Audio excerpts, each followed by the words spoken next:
American political system, which I do not believe. I'm not being pessimistic. I do believe change will come, but not from Washington. It's not going to come from the center. It will come from the periphery.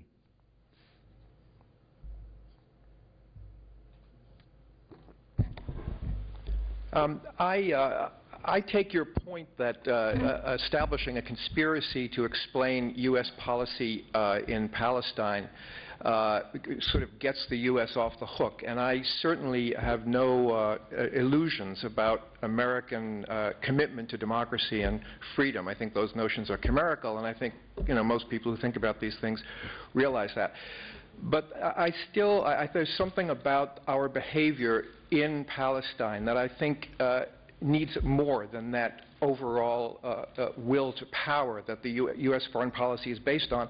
And that is, we could do that. We could express our hegemony there without supporting the disenfranchisement of the Palestinians. We express our hegemony in Jordan and in Egypt and all around the Middle East in ways that don't require support for this sort of transnational occupation, the policy that Israel has practiced for decades.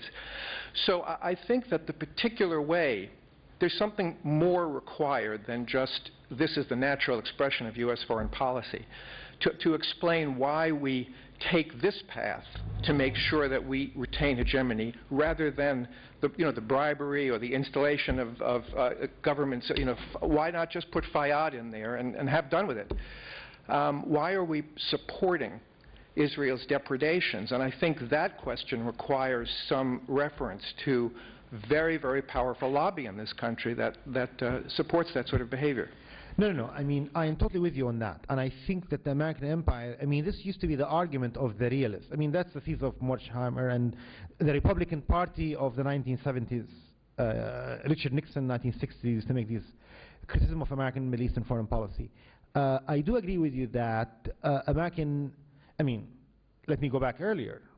This was the critique of James Forrestal, the Secretary of Defense in the Truman administration, when he argued against the recognition of the State of Israel. Like, what are the policy implications for the United States? And in that sense, you can argue that the United States empire could service itself if it distanced itself from Israeli hegemony and aggression, so on and so forth.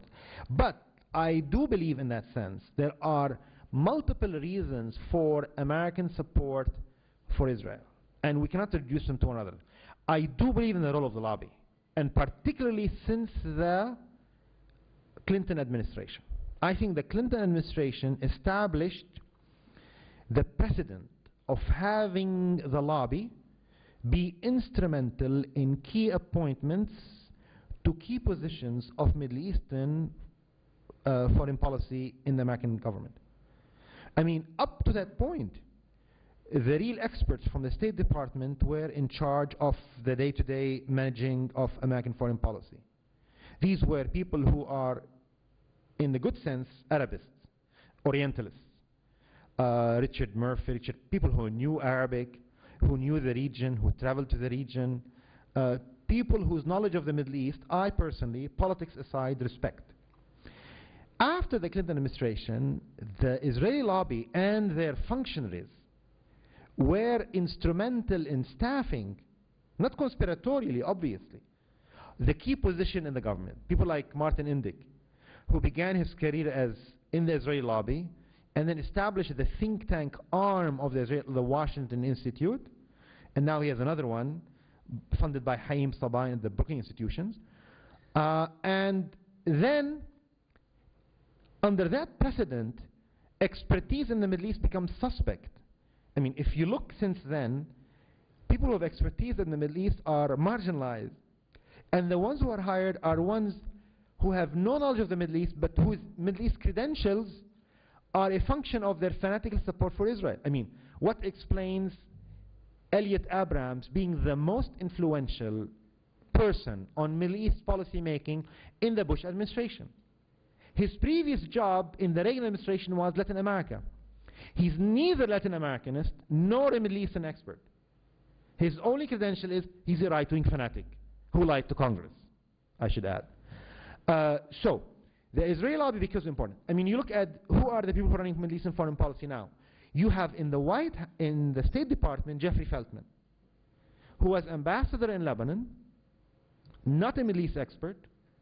I mean, at one point when he was ambassador, I commented on my blog, the Chinese ambassador in Lebanon spoke Arabic. She had a PhD in Arabic literature.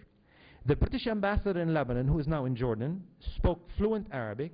The Russian ambassador in Lebanon, he's still there, speaks fluent Arabic.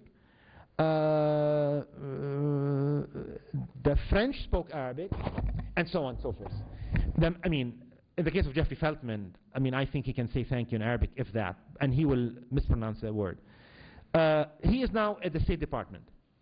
In the National Security Council, there is this guy nobody have heard of Daniel Shapiro. Absolutely nobody. He was a lobbyist in Congress.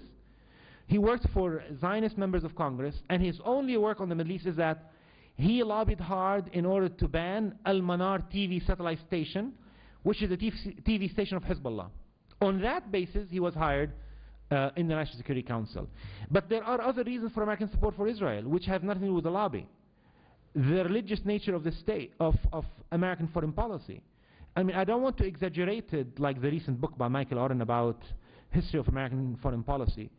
But there is a better account of it in the book Artillery of Heaven by Osama Maqdisi, which talk about Christian Zionism early on. I mean, Christian Zionism is very important in the history of this country.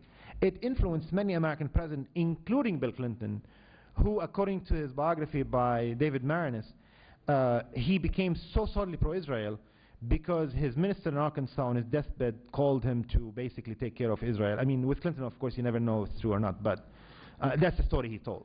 So, yes, please.